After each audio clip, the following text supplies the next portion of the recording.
We'll hear argument next in number 84-60-75, Ricky Wayne Tison and Raymond Curtis Tison versus Arizona. Hey everyone, this is Leon Nafok, host of Fiasco and co-creator of Slow Burn. On today's episode of 5 to 4, Peter, Rhiannon, and Michael are talking about the concept of felony murder, which allows prosecutors to bring murder charges if a death occurs during the commission of a felony, even if the defendant doesn't kill anyone. You are engaged in a felony and someone is killed. It can be a co-defendant, it can be a suspect, it can be a witness, it can be someone else. You are still culpable for that murder, that homicide, that unlawful killing. In 1987, felony murder came up before the Supreme Court in the context of capital punishment, in a case called Tison v. Arizona. The court held that two brothers who did not commit or even plan a murder could nonetheless be sentenced to death. This is 5 to 4, a podcast about how much the Supreme Court sucks.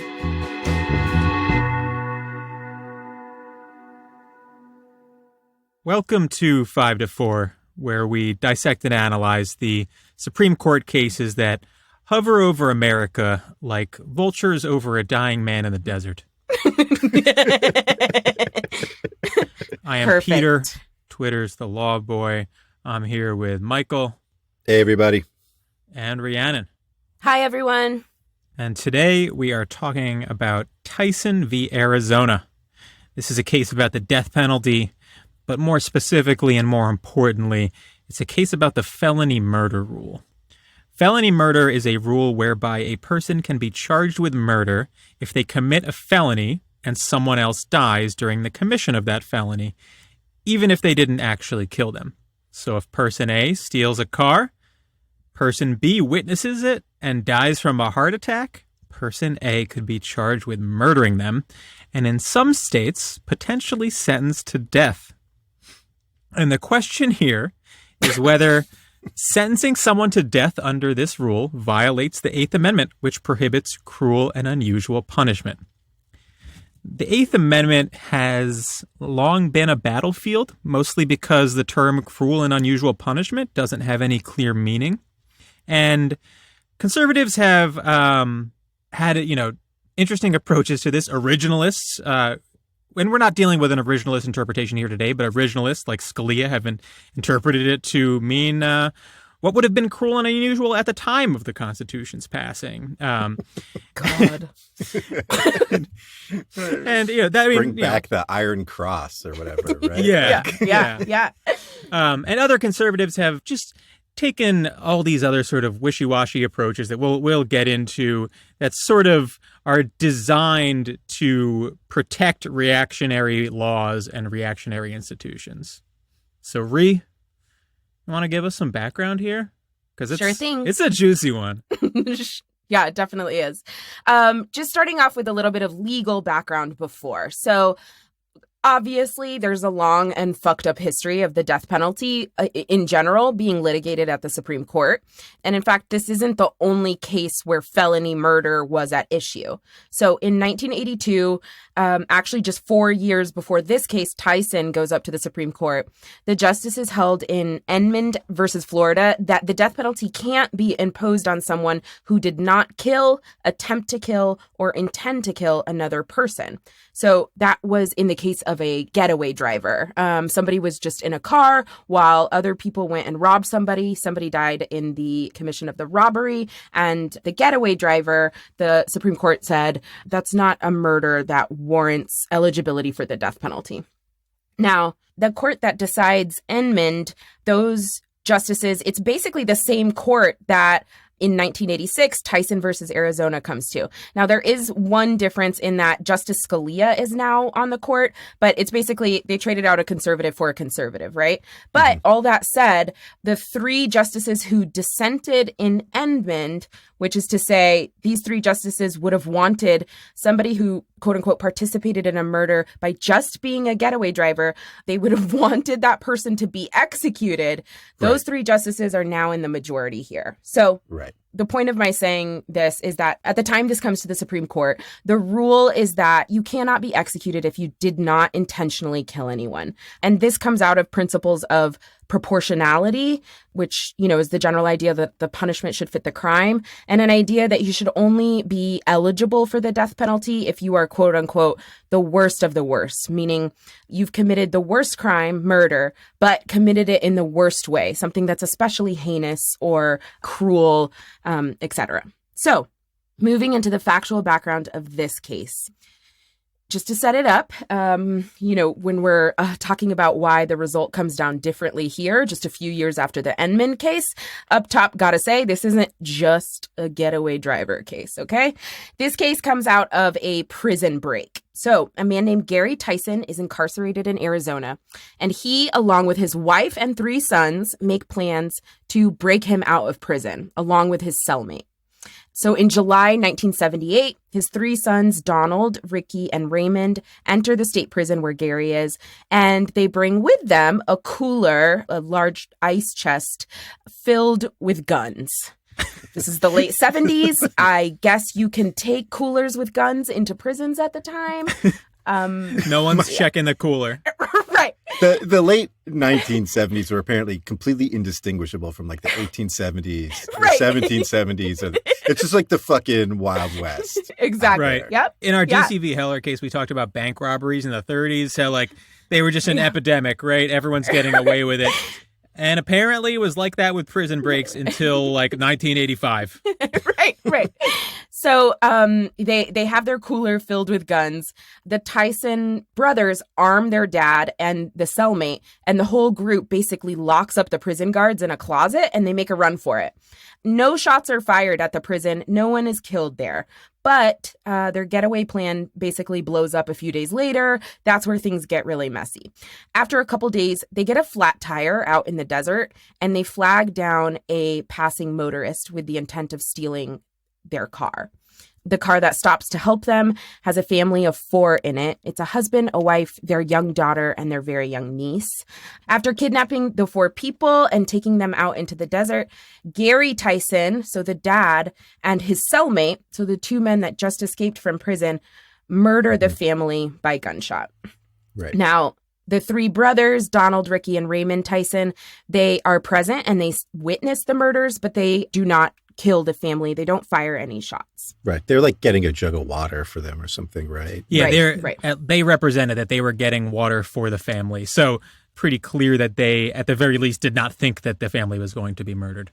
Right. Right. Yes. Now, eventually, this group is apprehended by police, and there's a shootout at that time. One of the sons, Donald, is killed at the shootout.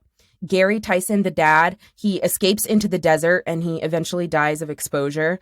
And is exposure a real thing? Do we just say that because it's the 70s or whatever? Like, No, it's a real thing. It's a real thing. It's like all right, well, the I have a elements. JD, not an MD. Yeah, the elements. Excuse me. It's like you it's like can't. the desert, it's really hot during the day and then really cold at night. Either of those are hard on the body. Okay, I think Mr. the- Meteorologist. I see what you're saying though, because it's not like a specific thing. And It's not like consumption. No, Right. if that's what you're saying. That's what I was thinking of. Yeah, Consumption. yeah, it's not like that. No. You Yeah. can definitely still Okay. die of exposure. Okay. So Gary Tison dies of exposure in the middle of the desert. Gary's cellmate then and the 2 remaining sons, Ricky and Raymond, are arrested. Mm-hmm. Now, the 2 brothers are charged under Arizona's felony murder rule, which provides that a killing that occurs during perpetration of a robbery or a kidnapping is capital murder. So you're eligible for the death penalty for that. The state of Arizona also has an accomplice liability provision that states that each participant in a kidnapping or robbery is legally responsible for the acts of his accomplices. So in the end, this isn't just a getaway driver case, right? All of the people involved here have a higher degree of participation in the alleged offenses than sort of like just waiting in a car for somebody, right? The Right. facts of the murder are horrific, but also important to remember, I think, that some of the worst rules that we get in criminal law, some of the worst trends in punishment that we have in the United States come out of cases like this, where the particular instance is Right. particularly hard to defend. So there's like a saying for that in law, right? Like hard cases make bad law, right? Right. Like if you try to make the law fit the most extreme cases, you're going to end up with like a shitty rule overall. Exactly. But I think that's all the more reason to have clear, bright line standards and Absolutely. a Supreme Court that's not so deferential to law and order legislators, to a public that's influenced by sensationalist media and that kind of thing. Absolutely. Right. Yeah. And on top of that, like very early, I think one of the first two paragraphs of the opinion, Sandra Day O'Connor, it mentions that like a lot of the information they have comes from like a plea allocution from the brothers. Yeah. But the plea ultimately was thrown out. And as it turns out, the brothers were willing to plead to basically life without parole, but they weren't willing to implicate their mother. And the state wanted them to implicate the mom. Right. Apparently she helped in the planning and procurement of the weapons, and maybe at one point was like supposed to find them a plane to get to Mexico. Yeah, What a badass. I'm sure she would have pulled that off. Yeah. Yeah. She ultimately was tried and convicted and sentenced to, I think, a year of prison for her role in this. And, then was released on parole in less than a year. More sexism against men, but go on. There you go. But so the whole reason this entire case exists is literally leverage against the mom. Like the only reason the Supreme Court case exists, this entire body of law, is because Arizona wanted to put this woman away for longer, who had nothing to do with anything after, at most, the purchase of the weapons, right? Yeah. She wasn't intimately involved in any of this, least of all the murders. But they wanted to put her in jail for a long time, and the kids wouldn't cooperate with that. They were willing to go to prison for life, but they weren't willing to put their mom away as well. And the only reason the state is seeking the death penalty here is because it's all they have above what the brothers were already willing to accept. And so here we are litigating what's the most outside extreme case where you can put someone to death. Right. That's a really good point. So to give some color about the defendants here, they're 19 and 20 at the time of the crimes. Their dad is a career criminal. He was in prison for killing a prison guard in a previous prison escape attempt, which at least some people had speculated his wife aided and abetted in that and slipping him a handgun, although that is... The guy has an MO. Right. So he's like in and out of prison multiple times. The wife is very devoted to him and very religious, apparently. I gotta say, this makes the cooler thing even crazier because this guy already broke out, killed a fucking guard, and they're like, I guess it's just Coca-Cola in that cooler. They're like, what's your fucking job? Just a colorful anecdote about this family here. When the kids were visiting... No, let Michael do it. Oh, okay. Yeah. This is an important fact that I brought to this case. So Dorothy did regularly visit her husband in prison with her children every Sunday in order to maintain not only her relationship with her husband, but also the children. Those two ideas were sometimes in tension. Because she wants the kids there, like getting to know their dad and knowing like sort of an idealized version of the dad where she, told them he was innocent and he's a good guy and all this stuff. But she also wanted to maintain like their relationship, which meant that she would like perform sexual favors for him while the kids held up a newspaper so that they wouldn't have to watch the mom going down on the dad right in the middle of the prison yard. A privilege he was granted because he was apparently quite liked by the guards in the prison somehow. And I have to say, so those kids grew up to commit this crime. And I feel like if you had to hold a newspaper up while your mom sucked your dad's dick as a child, you're allowed to commit a couple murders. And they didn't even do that. So, I mean, I think they came out all right, personally. So to reiterate a little bit, the felony murder rule says that if person A is committing a felony and person B dies as a result, person A can be charged with their murder even if they didn't intend to kill them. And the question is not whether this rule is constitutional, but whether sentencing someone to death under this rule is constitutional.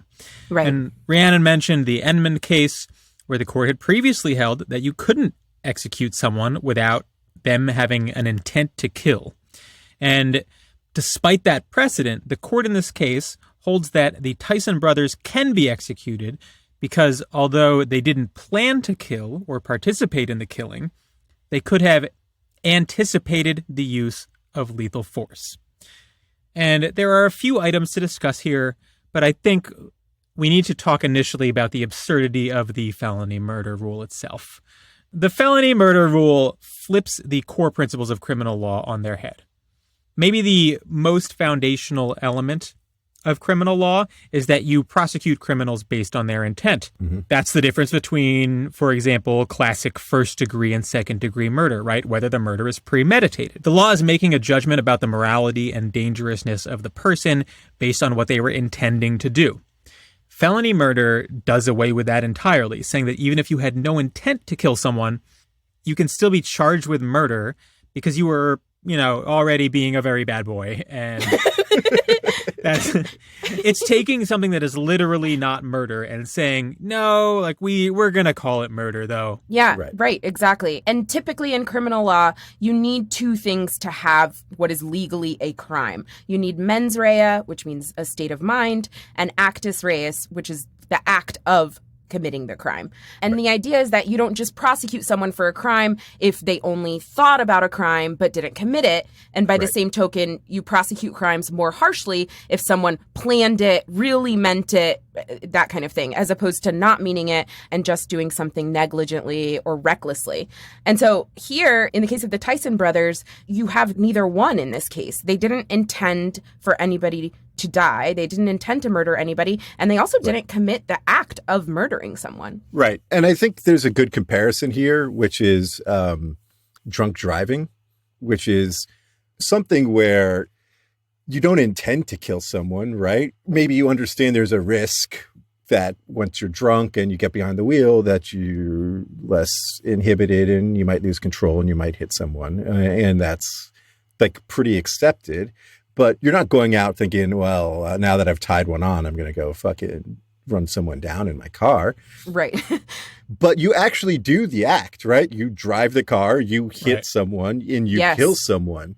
And that's not considered an intentional homicide. It's considered a reckless one. And under law, it's like a manslaughter, basically, and treated much less seriously than felony murder. Even though in neither case do you have an intent to kill. In only one case do you have the person being tried here actually committing the act that kills someone. And that's the drunk driver. And they're getting off with a few years in prison. Right. Yeah. Max. And, maybe we're getting a little ahead of ourselves here, but perhaps that discrepancy can be explained by the types of people that find themselves at the mercy of these laws. Right. If you look at the people who are being targeted by the legislatures by felony murder laws, it's obviously people who are involved in crimes, right? And, maybe engaged in robberies, etc. Drunk driving, however, much more likely to be perpetrated by a judge's child, if I had to guess. Justice Kavanaugh himself. Or a judge, yeah. I'm not saying he has. I don't know. It seems possible, though. We're not going to... He's fucking driven drunk. Let's be real. Look, I don't want to sit here and say that Brett Kavanaugh is a serial drunk driver. I can't say whether every Friday he gets shit-faced and whips around his neighborhood, just ramming over mailboxes and saying, "What are you going to do, sue me?" I don't know. I don't know what he does on Fridays. I mean, to be clear about what we're saying about people like the Tison brothers, we're not saying that there should be zero liability for something like what they did, right? What they did was probably aiding and abetting murder. There's a good chance. They could be charged with that. They could be charged with any of the other unbelievably numerous crimes that they committed in the process of breaking their father out of prison and jacking a car. Right. So, we're not suggesting that they could avoid responsibility for their actions here. We're simply saying what I think is obvious, which is they didn't commit murder. Yeah. Right. They didn't intend to kill anyone. They didn't try to kill anyone. And they didn't actually kill anyone. Right, exactly. And in Endmund, the case that came before this one, the recognition that you don't get the death penalty without intending to kill someone, that's trying to put this important proportionality principle into practice, meaning that like there's if there's lower culpability in a death, that means you should not be eligible to receive the death penalty because it's not the worst kind of murder that can happen. Right. So the question here again is whether this violates the Eighth Amendment and its prohibition against cruel and unusual punishment.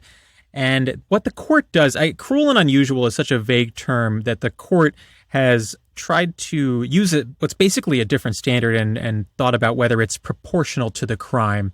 Right. And so this inquiry is where conservatives tend to go off the rails. And in determining what is cruel and unusual or what's proportional to the crime, one of the main inquiries that they do is trying to figure out whether society finds this acceptable, right? That's how you know if something's cruel and unusual. And O'Connor basically surveys the state laws to see how many states allow for the execution of someone for similar felony murders. She says that a bit under half of states would allow for execution in these more severe felony murder cases, and only 11 states that otherwise execute criminals would forbid it. And she essentially says that that suggests that it's not cruel and unusual, right? Because it shows that there are a bunch of states that would do this, and that shows that the society accepts the death penalty in this situation. And, this is a very common conservative tactic in these cases, where they look at the state laws and say, well, look, lots of states do it, and if it's widely used, it can't be cruel and unusual punishment. And this argument is absurd. First of all, it's an abdication of the court's role here. The court serves as a check on the states, and its role is to determine whether the state here is violating the Constitution. So why is it functionally deferring to the states on the question of whether something is cruel and unusual punishment? Second, whether something is constitutional can't really be a matter of how popular it is. I'm sorry. Exactly. Right. It just can't. Yeah, no. And how can it be that whether a punishment is proportionate to the crime is somehow dependent upon what other states are doing or what anyone anywhere else is doing? If you're getting drawn and quartered for stealing, a DVD, does it matter that someone else is experiencing the same thing one state over? Fuck no. Of course not. We've talked before about how reactionaries weaponize history, and this is another example. They are using the past to rationalize and vindicate the injustices of the present. Yes, many states allow for execution for felony murder, but that can't possibly answer the question of whether the punishment fits the crime. And the dissent points out a couple of key things. First, the majority ignores that many states have abolished the death penalty entirely. Right. Second, as the dissent points out, the proper question isn't which states allow for the death penalty in these circumstances. The proper question is whether those states actually impose it. And between 1954 and 1982, there were 362 felony murder cases, only 6 executions, all of which took place in 1955. Mm-hmm. So at this point, there hadn't been an execution of a felony murderer in decades. So even by the standards the court claims to adhere to, the court's wrong. Execution for felony murder is exceedingly rare and antiquated at this point in time. And that's felony murder, period, right? Like, this case is doing all these fine distinctions about like types of felony murder and your, proximity to the physical location of the murder and all this shit. And this is just like felony murder overall. Yeah, any of them. Yeah. Any of them. It's worth highlighting like that they're trying to like really fucking slice and dice this as narrow as possible to come up with an excuse to kill these kids. Yeah. Right. So related to the dissent's point, even if you're trying to measure what society deems acceptable, this is a haphazard way to do it. There are 1,000 different metrics you could utilize to figure this out. It's not just which states do it. It's also not just how often it's imposed, but let's say how often prosecutors bring it, what polling shows, what experts on criminal law say, on and on and on, right? The conservative approach here is acting as if there is some sort of objective answer to the question of, does society find this acceptable? And of course there's not. That's not a question that can be objectively answered. No. Okay, so next, O'Connor turns to the fact that this is, as we mentioned, seemingly cutting against how criminal law treats the question of a criminal's intent. If the person doesn't intend to kill, how can they be prosecuted, let alone executed for murder? And she goes on like a morality rant about how indifference to human life is arguably just as bad as wanting someone to die. Right. And I gotta say, no. It's fucking not the same. A little thought experiment here. You have to enter one of two rooms. Okay. One has a person who wants to kill you and plans to do it when you enter the room. The other has someone who is indifferent to whether or not you die. Okay. In my mind, this is not a hard decision. You've probably been in a room with someone who's indifferent to whether or not you die. I mean, I think we probably all have. I'm on a podcast with a couple of people right now. Yeah, I was going to say, Peter. I've been in the recording studio with Peter, and that guy doesn't care about anything. Look, I don't know because I haven't done the research on what it would do to our listens.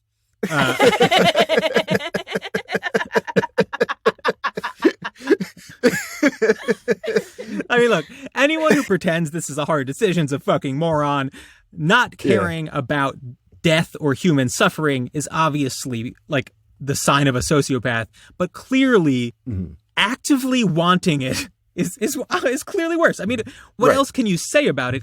It's apparent on its face, and to just sort of like fucking posit it as if it's like this fascinating thought experiment that no one can possibly answer. It's just such bullshit. Yeah, clearly indifference to somebody dying is not as bad as actively wanting somebody to die. And for death penalty jurisprudence, you can't just start muddying the waters like O'Connor is doing in this opinion.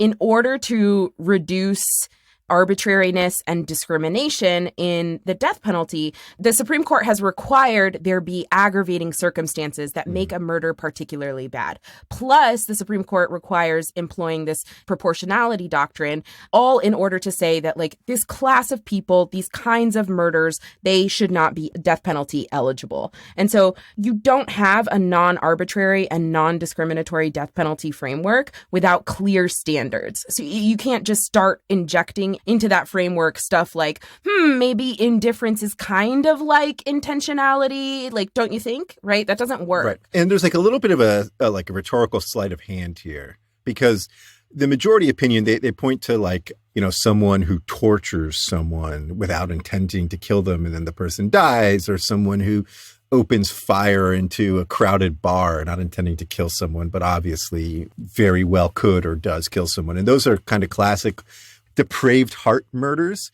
And the idea is if you have such a reckless indifference to other people's lives that your actions cause someone else's death, that even if you didn't intend it, that can still be murder. Yeah. But the important thing is that your actions directly cause someone's death. Exactly. And Brennan in Dissent calls this out. He's like, look, you don't have either here. Right. You don't have the intent to kill, but you also don't have the act of killing someone, which is what's required in depraved heart murders. So this is just defining murder down to the point where it's indistinguishable from other crimes. And almost imposing a sort of like bystander liability. The only thing that you could do in the Tison brothers' shoes is try to actively stop a murder, which it's pretty clear cut in criminal law. You don't have a real affirmative obligation to go out and stop crimes because they might happen, or even if they're likely to happen. Right. You can't be held criminally liable for failing to prevent someone else from committing a crime. Right. So O'Connor wraps up by saying, look, the Tisons had a, quote, high level of participation in these crimes. But that sort of buries the key point, which is that they didn't have a high level of participation in the actual murders. Right. The crimes that they participated in are separate, and they can be charged with them. Right. She also says, quote, "We will not attempt to precisely delineate the particular types of conduct and states of mind warranting imposition of the death penalty here." Except she sort of did, right? I mean, Yes. She went on about how you don't need explicit intent to kill. And I think what she really means is when it comes to what crimes you can impose the death penalty for, let's not rule anything out, right? Let's keep everything on the table. The idea that anticipation that something might occur is the same morally or even like logistically as wanting it to happen and willing it to happen is bullshit on its face. If you're going 10 over the speed limit, I think you understand that you are more likely to cause a car accident than if you were obeying it. But that's not the same thing as intentionally causing an accident. Right. No one would even posit that that's a possibility. It's inherently ridiculous. Yeah, I think that's right. All right, so let's take a second to get to an ad. This episode of 5 to 4 is brought to you by Liquid IV. Being dehydrated ruins everything. It makes your head hurt, it puts you in a bad mood, it makes you tired. That's why Liquid IV is such a lifesaver. It's an easy, healthy way to stop dehydration. Basically, it's a powder that you put into your water to make it more powerful. Each stick of Liquid IV provides as much hydration as 2 to 3 bottles of water, plus a bunch of vitamins. You're supposed to drink like 8 glasses of water a day, which I don't know how anyone finds time for that. Thankfully, there's Liquid IV, the fastest, most efficient way to stay hydrated. Whenever I feel like a dying slug, 9 times out of 10, it's because I haven't been drinking water. So I chug Liquid IV and I feel better right away. Liquid IV is available nationwide at Target, Whole Foods, and Costco. Or you can get 25% off when you go to liquidiv.com and use code 54 at checkout. That's 54 all spelled out. That's 25% off anything you order when you use promo code 54 at liquidiv.com. Get better hydration today at liquidiv.com, promo code 54. You can also find them nationwide at Target, Whole Foods, or Costco. So turning to the dissent. The dissent here is written by Justice William Brennan, classic, strong, liberal justice. And the dissent is pretty good. He starts off by noting that this doctrine is a relic from eras where every felony was punishable by death. It didn't have to be murder. And he also points out that in most American states and across Europe, you cannot punish felony murder by death. He also says, like we said earlier, that in Edmund versus Florida back in 1982, the Supreme Court held that a person couldn't be executed absent the intent to kill. And if you read Edmund, it's hard to understand how you could possibly allow the sentence of death for the Tison brothers here.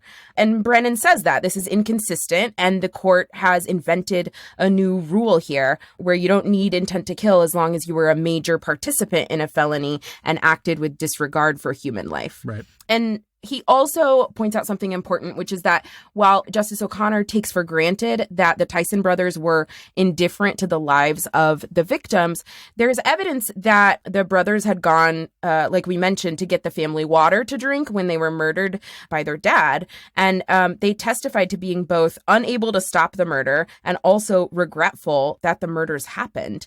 Now, that doesn't make the Tison brothers heroes, but it does cut against the court's conclusion that they were just indifferent about it all. They didn't care. And that's really an issue for a jury. Yeah, like this is like fact-finding the court is engaged in, which is the last thing the Supreme Court's supposed to be doing. Right. Yep.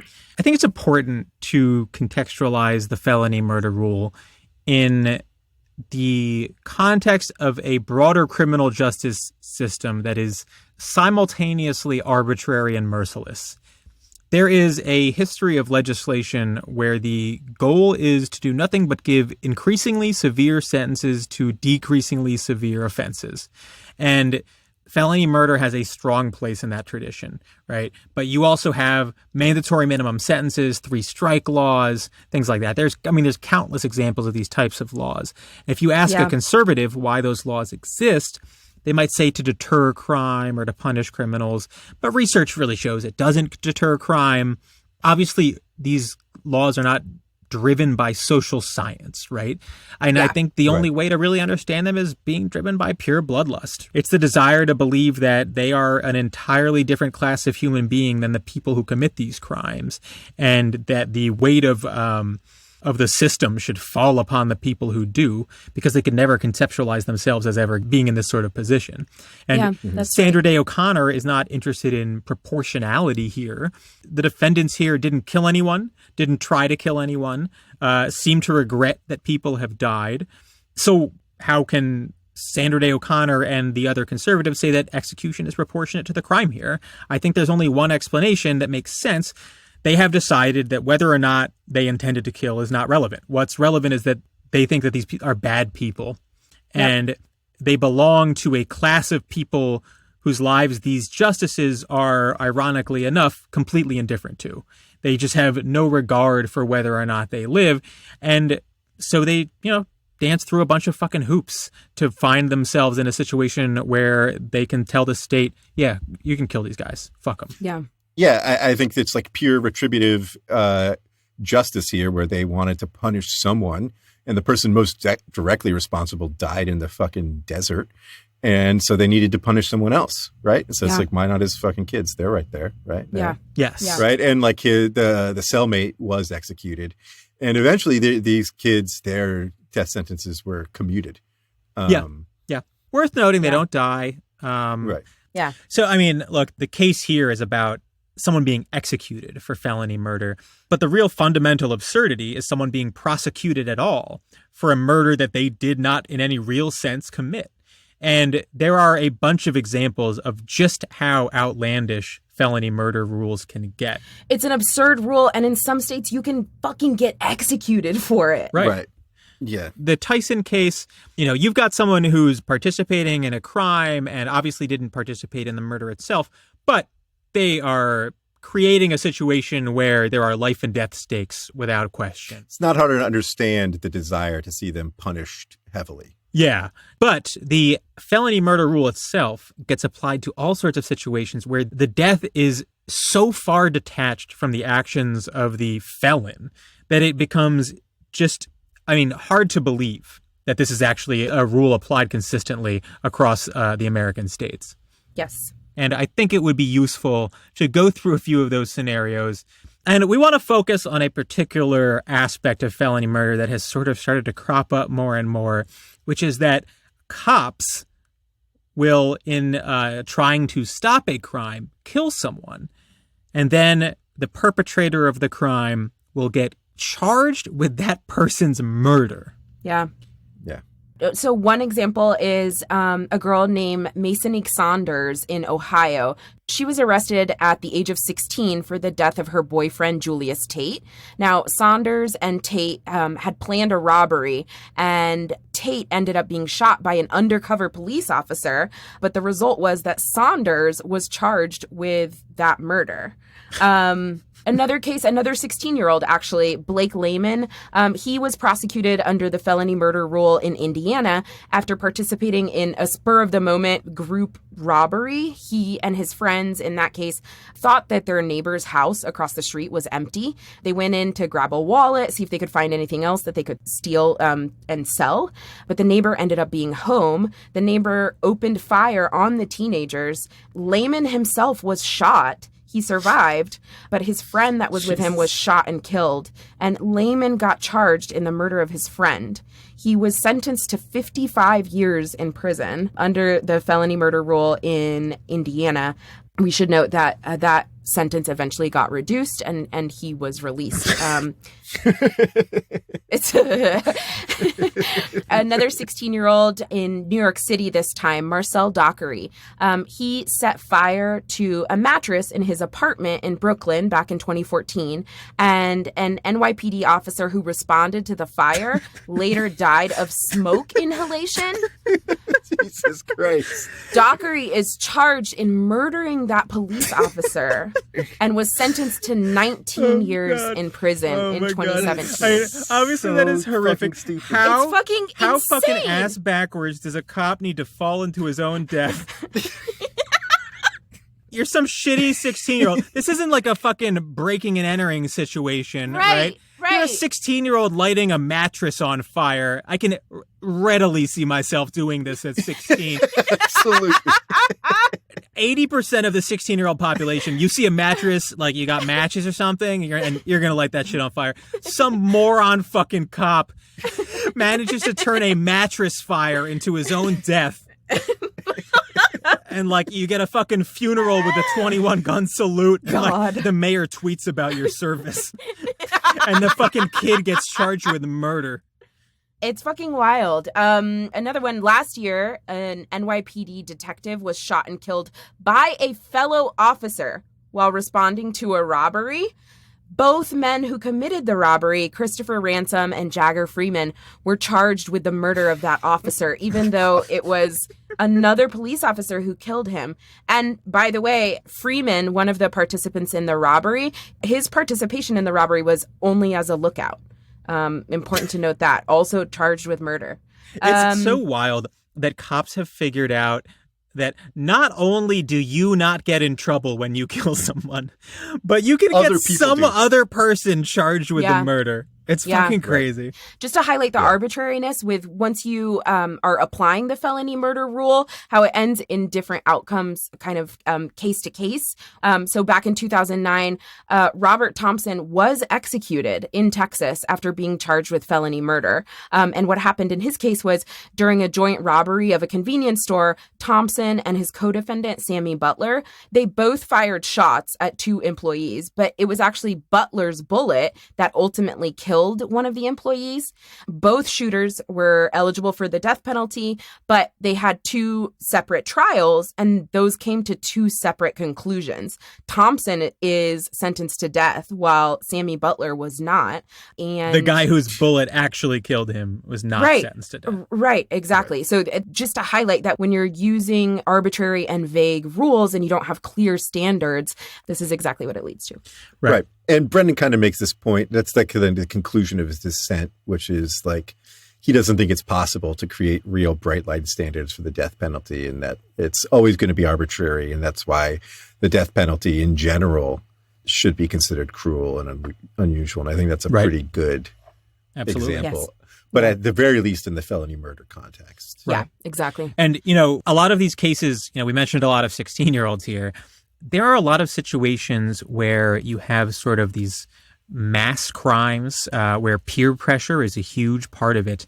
And you have these kids getting drawn into a robbery or like a fight where someone dies. And these kids who are just sort of pulled into it due to peer pressure get charged with murder, despite not being involved with it really at all.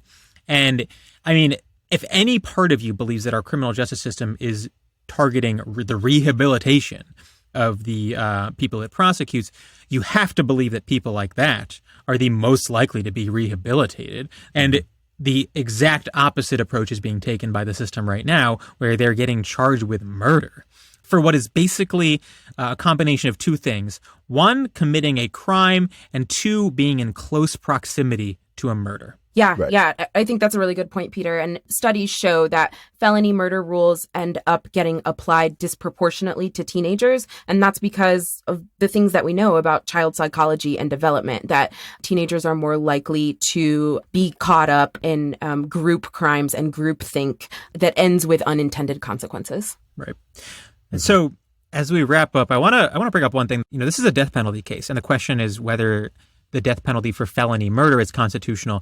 But I think that there's a case to be made that felony murder as a concept is cruel and unusual punishment. It is prosecuting someone for a crime they did not commit. It is, you know, manufacturing a murder charge.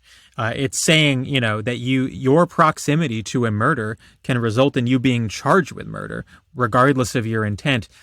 I think if there were a coherent Eighth Amendment, something that was really designed to target injustices in our criminal justice system, it's not crazy to think that it would forbid the rule altogether, let alone the death penalty for it.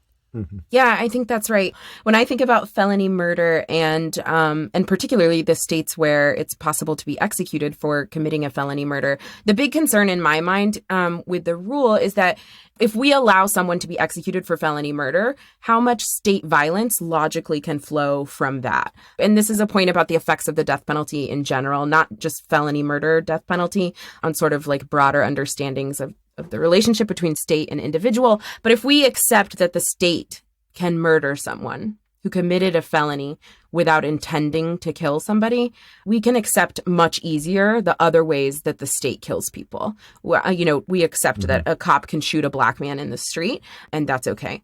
And when the standards are unclear, when there aren't bright line rules for who gets put into death penalty eligibility, the standards end up being unclear elsewhere. Right. Yeah. That's a great point. And, I think to take a step back and look at the way that conservatives view the Eighth Amendment and similar circumstances, conservatives claim that you can't have judges determining by themselves what is cruel and unusual punishment. It's too arbitrary, right? And what they do instead is replace it with a calculus that is designed to feel less arbitrary, but in fact is not. O'Connor does a survey of state laws as if that can quantifiably answer the question of whether society approves of this practice. This is one of the big themes of formalistic reasoning, pretending as if you are almost mathematically reaching objective outcomes, when in fact your reasoning is built on a foundation of completely arbitrary rules and metrics. And that's how courts take a question as simple as, should we execute people for murder if they haven't murdered anyone, and distort it into something needlessly unrecognizable. Yeah. Mm-hmm. Yeah. Next week is Buck v. Bell. Hell yeah. It is a case from the 1920s. We're going taking way it way back. And Retro. It's about eugenics. Because if you thought the Supreme Court only dabbled in racism, they also dabbled in all this shit too. Yeah, and if you can imagine the modern court uninhibited by the last century of social progress. A sneak preview of what the court will look like in 10 years if there are 2 or 3 more conservatives. 5-4 is presented by Westwood One and Prologue Projects. This episode was produced by Katja Kumkova with editorial oversight by Leon Nafok and Andrew Parsons. Our artwork is by Teddy Blanks at Chips NY, and our theme song is by Spatial Relations.